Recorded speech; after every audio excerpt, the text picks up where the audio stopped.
Hello. Okay, so let's continue our conversation about genres. In the last little mini lecture, we talked about what genres are and why they're like kind of important for like both us as audience members and filmmakers. And today we're going to talk about how we can subvert or sort of like twist the rules with these genres. And I'm going to talk specifically about the superhero genre, in part because it's one of these. I guess you could say it's a genre that characterizes our time, so it's sort of like a current event, if you will. But it's interesting to think about the stages that the genre is moving through, and whatever, how the subversion we're going to talk about fuels that. So just a quick review. You'll remember in the last mini lecture that I was talking about how, over time, genres change and their popularity can go up and down. And part of that is attributable to technology. So we'll get new technologies, and all of a sudden we can do fun new things. And that just makes us want to watch more of the genres that are associated with those new fun things.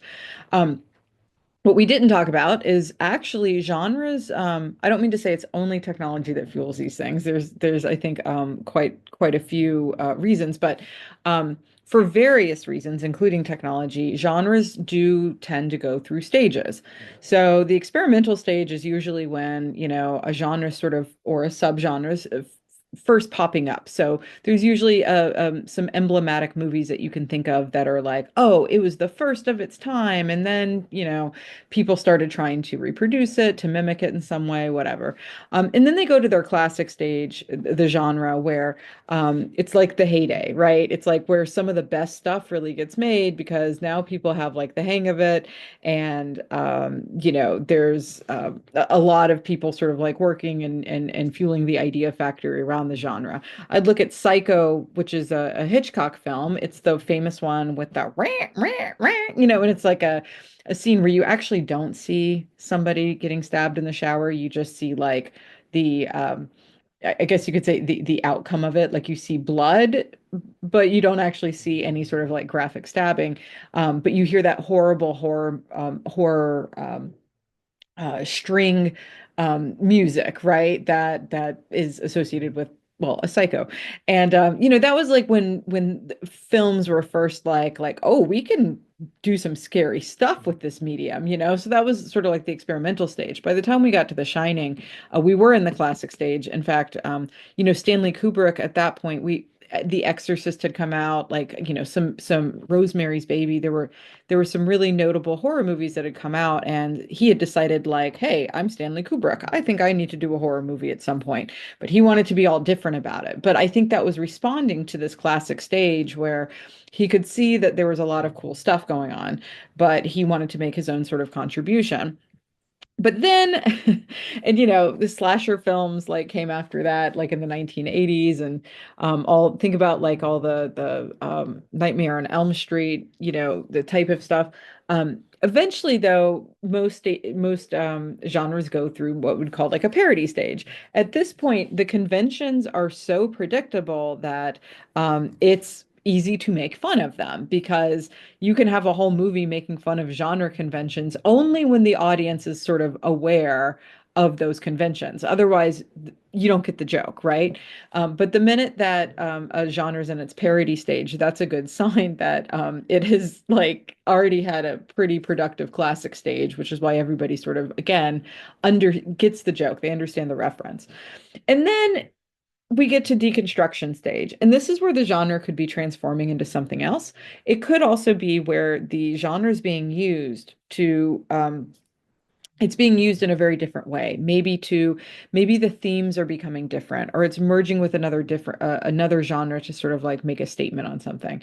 I think about Get Out in this regard. So if you've seen Get Out, it's kind of like a classic like horror film, but not really. Like it's making a lot of social commentary using um, classic conventions of horror, but by twisting certain elements of what we would consider to be classic, right? Like maybe the fact that, the main character is a black man, and thinking about what that means, you know, well, whatever. Actually, I'll save that example when we start talking about race blind and race conscious casting. But the point is it's the point they're messing with the generic conventions, not to parody them, but to actually usually make some sort of social commentary. Um, Genres do evolve with just mixing too, right? So it doesn't always have to just be for making some a comment on something. The movie that or the little YouTube supplemental video that you're going to watch is going to make this point. It's like in order to stay fresh, genres need they need to do little different things sometimes. And one way of doing that is by borrowing from one genre and merging it with another so that the audience always has like something novel, to keep you on your toes, so to speak. So you have like this is like the meets, saying. It's like Alien was science fiction meets horror. Deadwood, which is one of my favorite shows of all time, is the Western meets the mafia. You know, a rom-com meets raunchy bro movie with Forgetting Sarah Marshall, all these Judd Apatow movies, right? Where what he was trying to do is he was trying to take like, you remember the idea of the chick flick and kind of say like, no, we can do like a chick flick that's like a rom-com, but we can also have the raunchy broness so that like, everybody will want to watch or whatever. And then of course, I've got, and I think there's a question in your quiz on here because there's so many ways you could answer this question.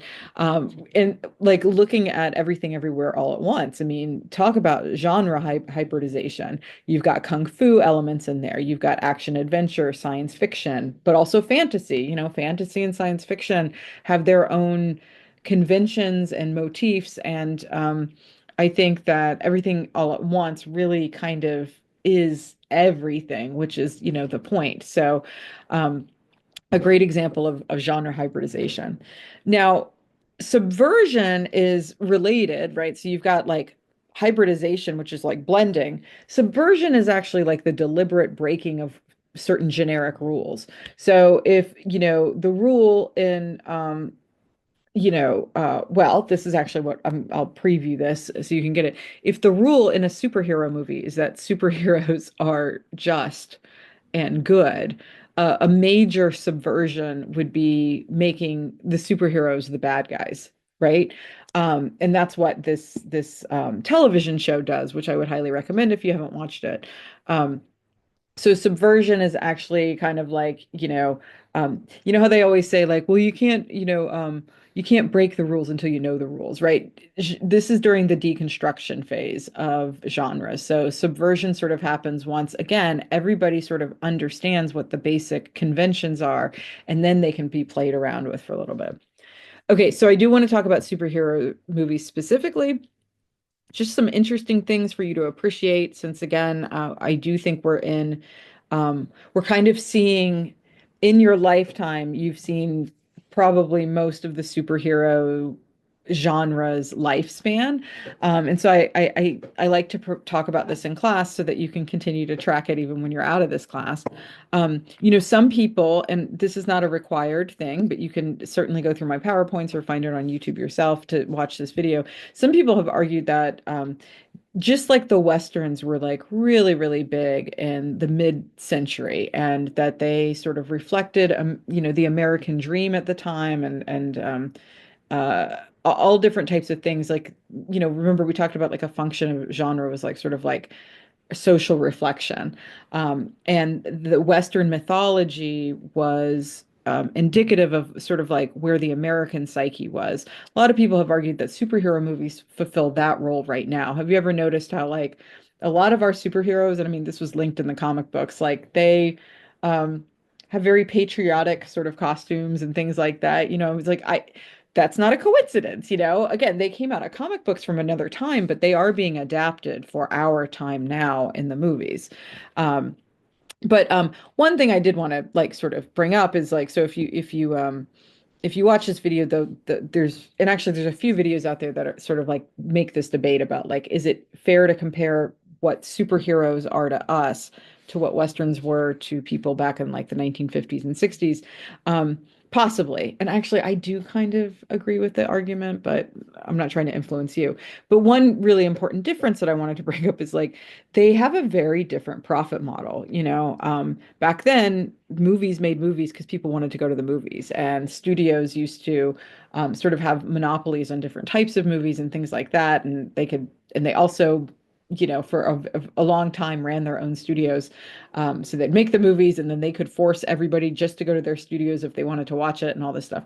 But nowadays, and I do think this is another reason, in addition to technology, that superhero movies are very popular, is there are all of these wonderful franchising opportunities, and we have what's called like transmedia, where Star Wars and Marvel, you can watch it on the big screen, but then you can go home and you can also watch the television, or you can watch the television shows on Disney Plus, and you can go and get a Happy Meal with Baby Yoda in it. kidding. I don't think that actually happened. Although that would be a good idea if they did. It would make me very happy. But you know, um, there's just all of these different opportunities. Like, a film now is not just a film, right? It's part of a much larger sort of mass-produced cultural product.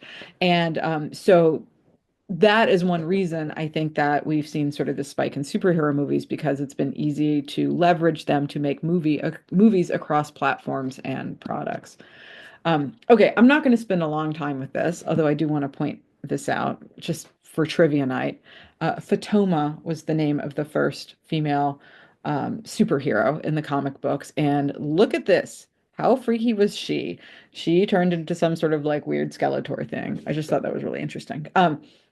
Anyway, the reason I have comic book stuff up there, I know it's a moving image study, but obviously, um, a lot of the superhero adaptations most of them are from comic books. So if we're trying to figure out what the superhero genre is, we look back to, Peter Coogan, who was already writing about this in 1939, but he was writing about like, okay, here's a question, like what's the difference between a superhero and science fiction? Because aren't, superheroes often like mutated by some sort of science fictional means?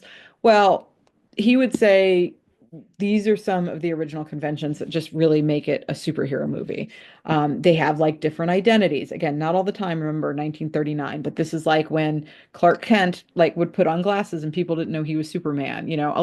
They had costumes, they were very social selfless. Since then, there's been a lot of other, I'm not going to go through all these, although take a quick note, pause this if you need.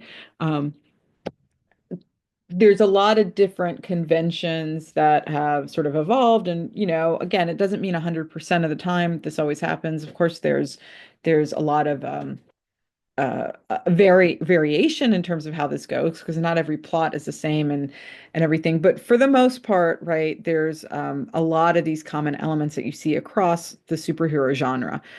For instance, they've always got some sort of code that they follow.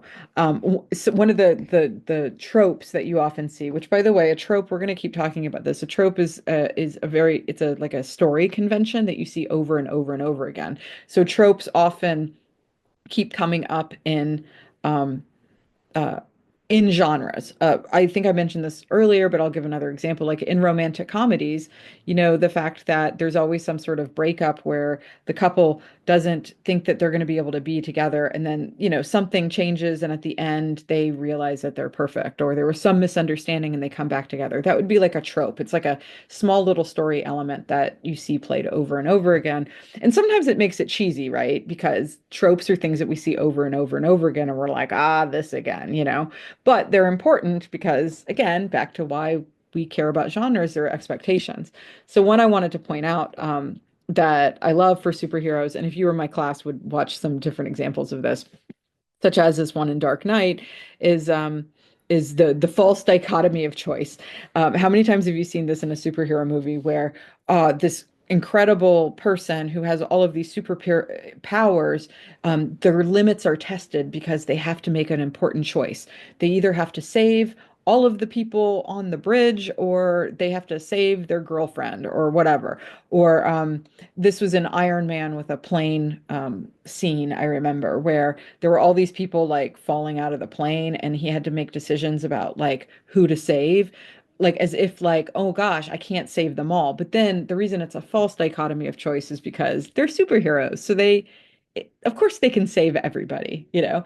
And if you've seen The Dark Knight, and you can click on this and watch it yourself on YouTube, but there's a scene in The Dark Knight where Christopher Nolan kind of subverts that trope because he makes you think that what's going to happen is Batman's going to be able to save his girlfriend and the district attorney, but spoiler, he didn't. So it actually was there actually was a dicot, there was a choice, and he wasn't able to be superhero-y enough to do it.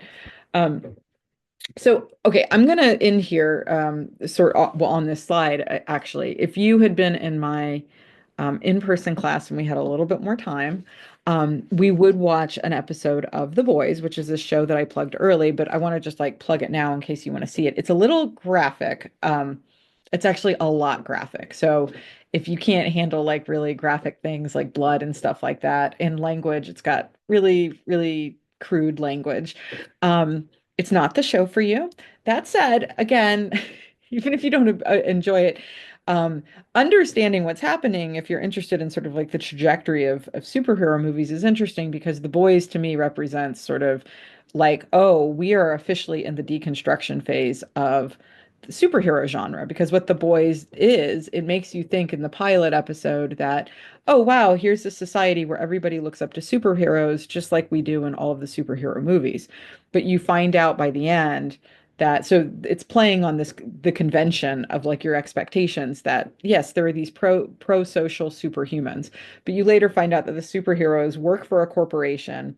They have all sorts of like, sociopathic personality disorders. They still have all of the power, but the show sort of asks this question like, yeah, okay, but what if superheroes didn't have all of these wonderful characteristics that we usually associate them with in the genre? And of course, it's making all sorts of statements about our society and, stuff. Um, so that is something that I would recommend you watch. And now this is going to be a little bit strange, but it's something that, so I can't put The Boys on e-reserves for you, but I could put this on there. Um, a little bit of a segue. When I do this class in person, also, I have a whole lecture on television in general and how television narrative structures and movies differ and how that affects conventions and stuff like that.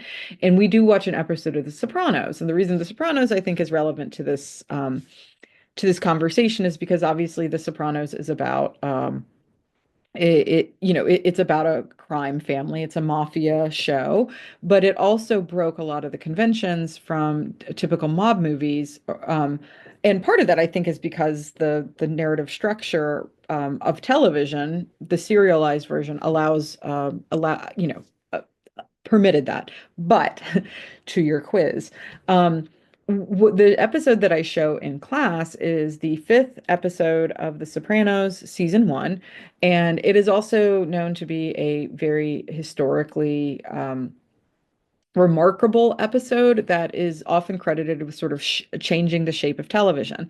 And it's not just because The Sopranos bent the genre a little bit.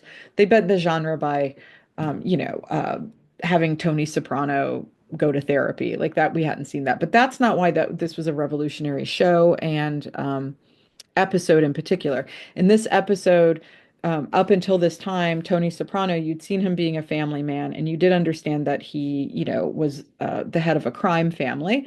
Um, but it was the fifth episode in the season, and he had not done any of the dirty work himself, and that was actually not abnormal for a television show. But then in this episode, spoiler, sorry, it's history though. Um, Tony Soprano ends up killing someone. And it was really shocking for, I think, 1999 when this came out. And there was a lot of debate about whether or not they even wanted to air this because they were like, oh, this is not going to fly with audiences. You've just made them identify with Tony Soprano. And yeah, we can identify with somebody who's a mafia boss, but we can't actually have them doing like really bad things. And they did, and people loved it. And it showed everyone in sort of like the industry that it's like, oh, So we can write really dark, complex protagonist characters, and people will still watch, and maybe it's even more interesting. So in that way, Tony Soprano was sort of credited with being the original anti-hero, right? I've heard there's like an interview it's somewhere out on YouTube where for those of you who saw Breaking Bad, like Walter White could not have existed if we didn't have Tony Soprano first. So he was sort of like started, and then Dexter and all this stuff. All of the dark anti-hero protagonists that came after are sort of credited to that episode. So anyway, the reason I'm bringing that up, yes, it is related to genre, but it actually has a lot of other things that we're not going to be able to cover in this class. But if you're interested in it, I was able to put that on e-reserves for you, so you can go and watch the episode for yourself. But of course, if you're interested and you have access, I would watch all of The Sopranos. So, I'm biased like that. But okay, that will do it for our discussion on genre. So, yeah, go watch some TV. All right, bye.